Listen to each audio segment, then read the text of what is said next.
لە هەر گۆشەیەکی ئەم جیهانە کاتێک جەنگ یەخەی دەوڵەتێک دەگرێت یاخود دەوڵەت بۆ بەدیهێنانی ئامانجێکی سیاسی و سەربازی و ئابووری هێرش و جەنگ بەرپا دەکات کەمترین کاریگەری لەسەر هاوڵاتیەکانی بەجێدەهێڵێت بە شێوەیەک موچە دوا ناکەوێت و گرانی ڕوو لە بازار ناکات و خزمەتگوزاریە سەرەتاییەکان بەردەوام دەبێت.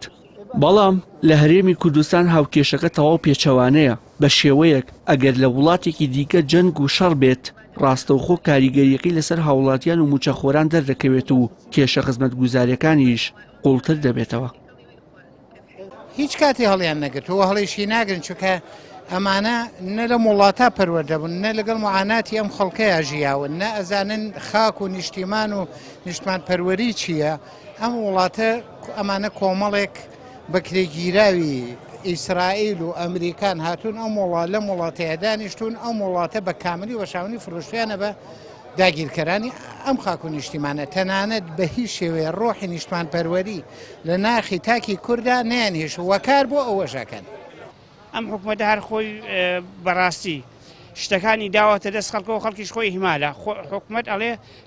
من خەڵکەمە یا خەڵک با بجوڵێ خەڵکیش ناجوڵێ حکومەت یعنی خۆی تەسلیمی ئەمری واقع کردووە چکە بۆ حکومەتێک ئەگە خۆی تەسلیمی ئەمری واقع نەکا بێ بتوانێت شتێ بکە خۆی کەنە حکومەت وای لێ هاتووە ئێستا سەری میلەتەکە کە بزان میلەتەکە توانای چۆنە هەستی چۆنە بیر و باوەڕی چۆنە جوڵێتەوە هەست بە چیەکە بەڵام ئێمە ئەلحەمدولillah هەستمان نەماوە. نا هیچ مەسئولیەتی هەڵ ناگرێت یعنی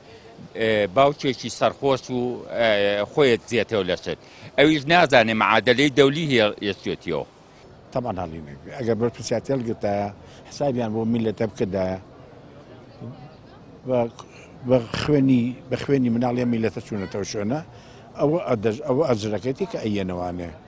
چالاکوانێکی جەخت لە بێباکی دەسەڵاتداران دەکاتە و دەڵێت حکومەت بە ڕوونی بێباکی خۆی لە بەرامبەر موچەخۆران دەربڕیوە و نەیشاردۆتەوە. ئێستا کاتی ئەوەیە شەقام دەنگی خۆی بەرز بکاتەوە و ئەم دۆخە چەقبەستووە قبوڵ نەکات.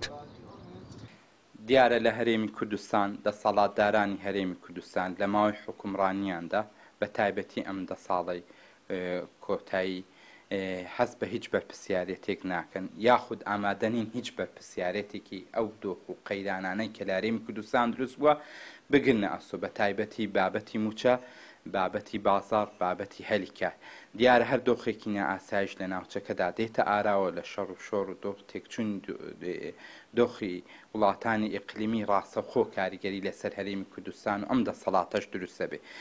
بە پاساوی پابەت نەبوونی حکومەتی عێراق بە ناردنی موچەی فەرمانبەرانی هەرێم و جەنگی نێوان قەوارەی زایۆنی و ئێران حکومەتی ماوە بە سەرچووی هەرێمی کوردستان خۆی لە بەرپرسیارەتی دەرزێتەوە و بەم هۆیەشەوە تەواوی بارگرانیەکە لەسەر شاری هاوڵاتیانە. بە شێوەیەک ئەوە نزیکەی 2 مانگە موچە دابەش نەکراوە و بازار بە یەکجاری سست بووە. وشێر محەممەد کەناڵی ئاسمانی پێ سلێمانی.